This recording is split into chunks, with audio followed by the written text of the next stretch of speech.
The morning show मध्ये पुन्हा एकदा आपलं स्वागत आहे आणि जसं मी म्हणाले आपल्या बरोबर अमृता आहे, त्यामुळे इथे गाण्याची मैफल रंगणार आहे आणि आपण बऱ्याच गप्पा गोष्टींसोबत गाणी छान छान ऐकणार आहोत अमृताकडनं. अमृता, तू मूळची सांगलीची, सांगली नंतर पुण्यात आलीस आणि पुण्याहून नंतर मुंबईत. एवढी शहरं तू पाहिलीस आणि तिथे राहिली आहेस, त्यामुळे आता मुंबईमधलं तुझं आयुष्य कसं आहे? म्हणजे मुंबईतही तू दादरमध्ये राहायचीस, आता तू गोरेगावला राहतेस. त्यामुळे आता आयुष्य कसं बदललंय की तुझं जॉनर पूर्णपणे बदललंय? बरोबर. नक्कीच मुंबईत आल्यावर मुंबईत तुम्ही खूप स्वप्न घेऊन आलेले असता. मुंबईत आल्यानंतर ती स्वप्न पूर्ती करण्यासाठी तुम्ही जास्ती झगडता. हळूहळू ती तुमची कर्मभूमी होते की नाही, इथे काम करायचंय आपल्याला, यशस्वी व्हायचंय, त्यासाठी तुमची मेहनत वाढते, तुमचा जगण्याचा दृष्टिकोन बदलतो.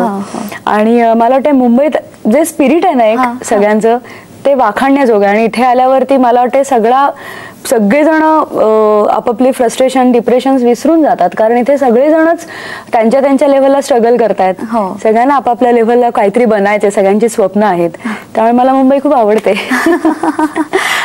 परंतु तुझ्या म्हणजे मुंबईत येण्याचं जे पहिलं स्वप्न होतं किंवा मुंबईत जेव्हा तू आलीस तेव्हा एक उद्देश असा गाण्याचाच घेऊन आली पूर्णपणे गाणंच डोक्यात होतं.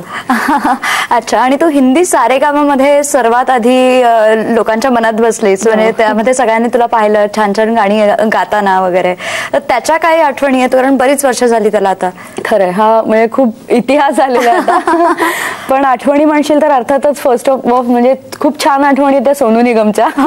कारण तेव्हा सोनू निगम हा प्रोग्राम होस्ट करत होते आणि त्यानंतर मला फायनल ज्यांच्या हस्ते मिळालं, म्हणजे जे मला जज म्हणून लाभले होते, ते संगीतकार नौशादजी. अच्छा. तर त्यांच्या सहवासात काही काळ मला घालवता आला. नंतर त्यांच्या हस्ते मला बक्षीस मिळालं. अरे वा. ह्या खूप छान आठवणी आहेत तेव्हाच्या.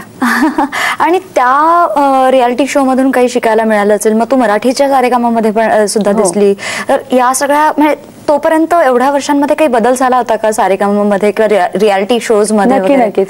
जेव्हा मी सारेगामामध्ये गेले होते, जेव्हा ते सारेगामा पण होतं अजून, ते सारेगामा होतं, तेव्हा मला असं वाटतं की इतकं ग्लॅमर नव्हतं ऍड झालं त्याच्यात. इतकी पब्लिसिटी, ग्लॅमर, म्हणजे मग पार्टिसिपंट्सना घेऊन इकडे जाणे तिकडे जाणे, इव्हेंट्स करणे, सतत त्याची चर्चा करणे, इतकं ग्लॅमर नव्हतं त्या काळात. आणि आता हे अगदीच प्रोफेशनल झाल्यासारखं झालंय. म्हणजे प्रोफेशनल झालंय. पण मला वाटतं त्यामुळे आता जे पार्टिसिपंट्स येतात किंवा आता जे सिंगर्स येतात त्यांना आता जास्ती फायदा होतो त्या गोष्टीचा. हो नक्कीच. कारण आधीच तुम्ही त्या वातावरणात असता आणि खूप चर्चा केली जाते तुमच्या नावाची, तुमचे बॅनर्स लागतात रस्त्यावरती वगैरे, हे तेव्हा नव्हतं.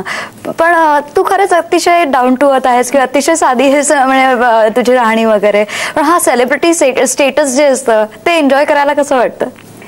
खरं सांगू का, अजून मी तिथपर्यंत गेलेली नाहीये. अजून मला खूप पल्ला गाठायचा आहे. आणि सेलिब्रिटी स्टेटस मिळेल किंवा नाही मिळेल मला माहिती नाही. मी सिन्सिअर माझे एफर्ट्स करते. पण मला असं वाटतं की इतक्या वर्षात माझ्या गाण्यात किती ग्रोथ झाली, एक गायिका म्हणून माझ्यात किती डेव्हलपमेंट झाली, तो पॅरामीटर माझ्यासाठी जास्त इम्पॉर्टंट आहे. तू ग्रोथच्या म्हणजे ग्रोथ बद्दल आपण म्हणतोय ते बोलतोय, तर मला तुझ्या लहानपणापासूनच विचारायचं, म्हणजे गाणं शिकायला सुरुवात कुठून झाली? माझ्या मते आजी आणि भाऊ या दोघांबरोबर तू गायचीस. हो, म्हणजे मी ऍक्च्युली शिकले नाही आजीकडे कधी, पण आजीचं गाणं माझ्या कानावर खूप पडलं. म्हणजे ते संस्कार कळत नकळत होत होते. कारण लहानपणी काय माहित नाही मला, सरप्राइझिंगली, पण आता मी ते एक्सप्लेन करू शकत नाही, पण मला गाण्याची बिलकुल आवड नव्हती. अच्छा. हो. आणि मला नृत्याची आवड होती, त्यामुळे मी खूप माझ्या वडिलांच्या मागे लागून लागून कथ्थक शिकायला सुरुवात केली. अच्छा. पण मला विशेष संगीताची आवड नव्हती. आणि सरप्राइझिंगली बहुतेक ती नियती असते असं आपण म्हणतो की माझ्या डेस्टिनीमध्ये हेच लिहिलेलं होतं. त्यामुळे मी संगीताकडे नकळतपणे वळले आणि अशी वळले की आता ही गाठ कधीच सुटणार नाही. परंतु या सगळ्यामध्ये त्यागराजचा किती एक सहभाग होता किंवा किती मार्गदर्शन होतं त्यागराजचं? मला वाटतं 100% त्यागराजचं मार्गदर्शन होतं. कारण पहिल्यापासूनच दादा लाईट म्युझिककडे जास्ती करत होता, म्हणजे तिकडे जास्ती तो वळला होता. गुलाम अलीची गझल्स ऐकणे किंवा अगदी खूप झालं म्हणजे आर.डी. बर्मनचे तो असे रेकॉर्ड्स असायच्या पूर्वी, तो लावून ठेवायच्या घरात. अच्छा. तर मला हळूहळू मी दादाच्या पावलावर पाऊल टाकून मला ते आवड निर्माण झाली. अच्छा. मग दादा मला रेग्युलर हार्मोनियम घेऊन मग बसायला लागला माझ्या बरोबर.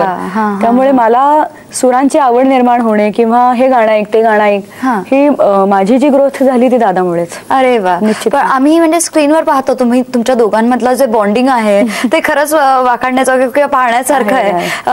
पण घरी कधी असं होतं का की काही एखाद्या गोष्टीवरती नाही पटत किंवा एखाद्या गोष्टीवरती असं म्हणजे प्रत्येक बहिणीमध्ये होतं गाण्याबद्दल तुमचं कधी असं काही होतं का? हो, खूपदा होतं.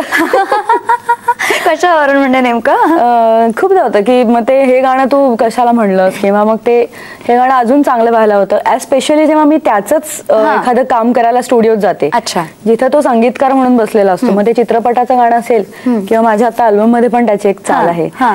तेव्हा तो अजिबातच माझा मोठा भाऊ वगैरे असं मला वागवत नाही.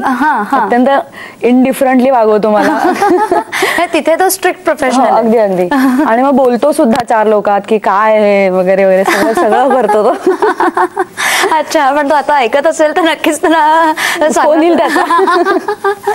अच्छा. परंतु मग म्हणजे बरेच अल्बम्स आहेत ज्यामध्ये तुम्ही दोघांनी एकत्र गायलेत. बरेच असे स्टेज शोज तुम्ही दोघांनी एकत्र केलेत. त्यामुळे भावाबरोबर करण्यात एक कम्फर्ट सुद्धा असेल. नक्की नक्की नक्की. म्हणजे मी सगळ्यात जास्ती कम्फर्टेबल त्यागराज बरोबर कार्यक्रम करण्यामध्ये किंवा कुठेही जाण्यामध्ये म्हणजे द मोस्ट कम्फर्टेबल पर्सन. अच्छा. आणि म्हणजे घरी नाट्यसंगीताचा वगैरे असा काही वारसा किंवा? हो, म्हणजे माझी आजी इंदिराबाई खाडीलकर ह्या सुप्रसिद्ध नाट्यगीत गायिकाच होत्या. म्हणजे तिच्या HMVच्या रेकॉर्ड्स पण आहेत. त्यामुळे घरात वातावरण नाट्यसंगीत होतं. नंतर त्यागराज नाट्यसंगीत खूप छान गातो. माझी आई मंजुश्री खाडीलकर उत्तम कीर्तनकार आहेत आणि ती पण नाट्यगीत वगैरे हे तिचंही बॅकग्राऊंड आहेच. त्यामुळे मग तू कधी नाट्यसंगीत वगैरे प्रयत्न केलास का किंवा गातेस का? केला. म्हणजे तो जो काही काळ होता जबरदस्तीने गाणं शिकण्याचा. पण म्हणजे तुला आवड नाही विशेष अशी? पण नंतर मी शारदा म्हणून संगीत नाटक केलं. त्याच्यामध्ये मी शारदाची भूमिका केली आणि त्याच्यात म्हणजे तुला खोटं वाटेल मला जवळजवळ 15-20 नाट्यगीतं होती. त्याचे 50 प्रयोग मी केले. अरे वा. एक छोटीशी झलक आपल्याला इथे पण मिळायला हवी. पण आजीचं ऐकू का मग शारदा मधला ऐकू? तुला आवडेल ते.